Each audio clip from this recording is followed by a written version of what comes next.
درجہ حرارت کے حوالے سے جو کہ دن بدن بڑھتا ہی چلا جا رہا ہے، اور جب ہم دیکھتے ہیں کہ کراچی میں شدت کی گرمی آتی ہے اسی وقت کے الیکٹرک کا جو سسٹم ہے وہ ٹرپ کرنے لگ جاتا ہے. اور وہ پتہ ہے ہوتا کیا اس کے اندر کہ آپ اکثر سنتے ہوں گے کہ بارش ہو گئی، ہلکے سے چھینٹے پڑ گئے، فیڈر سٹرپ ہو گئے، سسٹم جواب دے گا. مجھے یہ لگتا ہے کہ جیسے ہی کوئی موسم بنتا ہے، کوئی ڈپریشن بننا شروع ہوتا ہے، تو جو سسٹم ہے کہ الیکٹرک کا وہ آتا ہے اور آ کے کھڑے ہو جاتا ہے اور کہتا ہے کہ حضور والا میں جواب دینے کے لیے تیار ہوں، میں جواب دینا چاہتا ہوں. اور اس کے بعد وہ جواب دے کے چلے جاتا ہے. مطلب وہ کہتا ہے کہ پہلے ہی میں پریونٹیو میجر لیتے ہوئے غائب ہو جاؤں تاکہ نہ ہوں گا نہ مسائل. دیکھیں مسئلہ یہ ہے کہ کل رات شہر کے مختلف علاقوں میں، انفیکٹ کافی زیادہ علاقوں میں رات گئے بجلی تھی نہیں.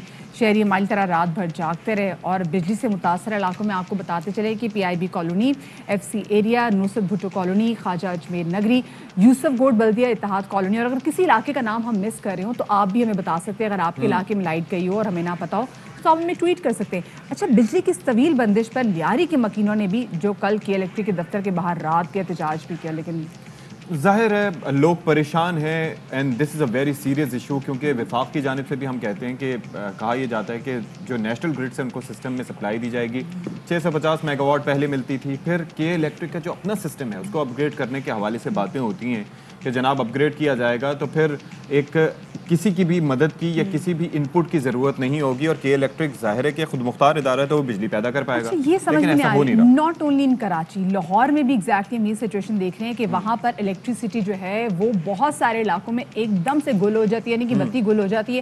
اور یہ سمجھ میں نہیں آتا کہ جب پہلے سے کام کیوں نہیں کیا جاتا، کیوں ایگزیکٹلی جون اور جولائی میں یاد آتا ہے جی ہمیں کیبلز چینج کرنی ہے. اس کی ایک اور ریزن بھی ہے مدیحہ. دیکھیں آپ کے ہاں ملک میں پہلے یہ ضروری ہے کہ بتایا جائے کہ پاور جنریشن کے طریقے کیا ہیں. سب سے زیادہ بجلی جنریٹ ہوتی ہے واٹر سے، ہائیڈل ذرائع سے.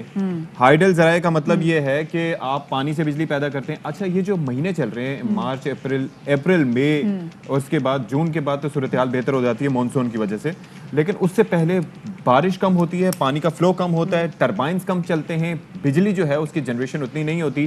اور ظاہر ہے کہ ہمارے یہاں ماشاءاللہ ڈیمز بھی اتنے عرصے سے نہیں بنے تو جو کہ ایک واٹر جنریشن کو یا پاور جنریشن کو کسی طریقے سے کیٹر کر سکیں. اور آئی پی پی پہ ریلائی کرنا پڑتا ہے دیگر ذرائع پہ. ہاں بھائی اس پہ ذرا کام ہونا چاہیے. خیر جی، ہم کوشش کریں کہ ہم کے الیکٹرک کے ترجمان سے بھی اس حوالے سے بات کر سکیں اور ان سے جان سکیں کہ بھائی کیسے کریں گے، ان کی بھی نیند پوری نہیں ہوئی ہوگی، کب تک مسئلہ یہ حل ہو جائے گا، کیونکہ بجلی نہ ہونے کی وجہ سے لوگ کافی زیادہ پریشان ہیں. اب ذرا آگے بڑھتے ہیں، تھوڑا سیاسی درجہ حرارت کے حوالے سے بات کرتے ہیں. بھی بہت زیادہ بڑھ جاتا ہے اور کبھی بہت زیادہ گر جاتا ہے.